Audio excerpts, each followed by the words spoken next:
Hello friend, Deepa की अतरंगी बातों की दुनिया में आप सबका एक बार फिर से स्वागत है।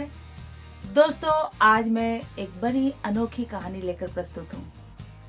मेरा यकीन है कि इस कहानी के साथ हम में से ज्यादातर लोग अपने आप को कोरिलेट कर पाएंगे। तो चलिए शुरू करते हैं। शाम का समय था और टीवी पर देश के जाने माने समाज सेवी घनश्याम दास जी को सम्मानित किए जाने की खबर आ रही थी। इसे सुनते ही दादाजी ने रिमोट उठाकर वॉल्यूम को तेज कर दिया और उनकी आंखें खुशी से भर आईं और उन्होंने बुदबुदाते हुए कहा, घनश्याम, आखिर तुमने कर दिखाया।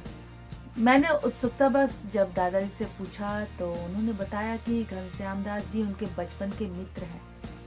फिर लंबी सांस लेते हुए दादाजी ने बताया कि आखिरकार 75 वर्षों की अवस्था में मैं ये समझ पाया हूँ कि दुनिया बदलने की क्षमता हर इंसान के अंदर होती है। बस करना इतना ही होता है कि जिस बदलाव की अपेक्षा हम दुनिया से करते हैं, उस बदलाव को सबसे पहले अपने अंदर लाना होता है।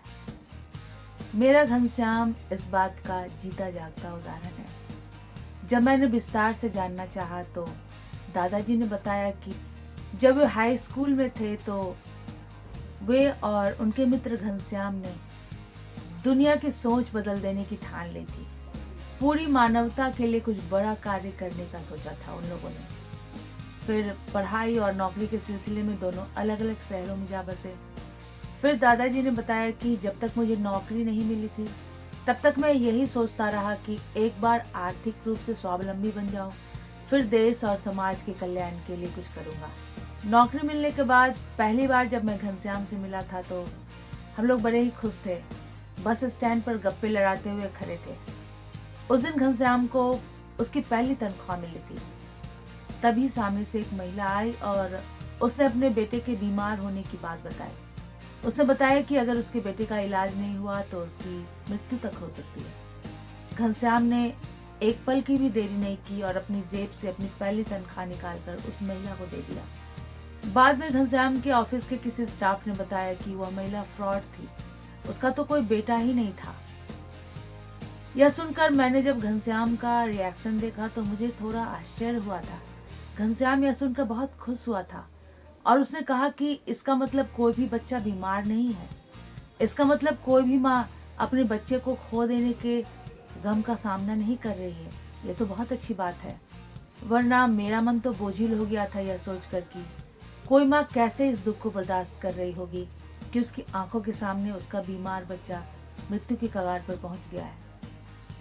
मुझे यह जानकर बहुत अच्छा लगा कि कोई बच्चा बीमार है ही नहीं। इसके बाद काफी वर्षों तक घनश्याम के साथ मेरी कोई मुलाकात नहीं हो सकी और इधर मैं अपनी नौकरी और परिवार में इतना व्यस्त हो गया कि हर बार यही सोचता था कि कोई मुकाम हासिल कर लूं, फिर देश और कल्याण की बात सोचूंगा। ऐसा करते करते मैं 40 वर्ष की अवस्था में पहुंच गया। फिर मुझे एहसास हुआ कि पूरे देश की सोच बदलना तो बहुत ही कठिन कार्य है। क्यों ना अपने समाज के लोगों के कल्याण का कार्य मैं कर लूं।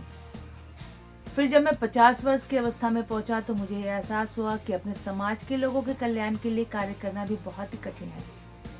ऐसा करते करते मैं 60 वर्ष की अवस्था में पहुंचा और तब मुझे एहसास हुआ कि समाज तो क्या, अपने मोहल्ले के स्तर पर भी कल्याण का कार्य करना बहुत ही कठिन कार्य है। परंतु आज 75 वर्ष की अवस्था में मुझे यह समझ में आ चुका है कि अगर हम बदलाव लाना चाहते हैं तो देश और समाज के लोगों की सोच में बदलाव लाने की बजाय हम खुद अपनी सोच में बदलाव ले आए और छोटी छोटी कोशिशें हमेशा करते रहें। हमारी ये छोटी छोटी कोशिशें ही एक दिन बहुत बड़े बदलाव का कारण बनेगी। वो कहते हैं ना कि अकेला ही चला था मगर लोग साथ आते गए और कारवां बनता चला गया। घनश्याम ने आज इसे बिल्कुल सच कर दिखाया है। उसकी छोटी छोटी कोशिशों ने आज उसे इतना बड़ा समाज सेवी बना दिया।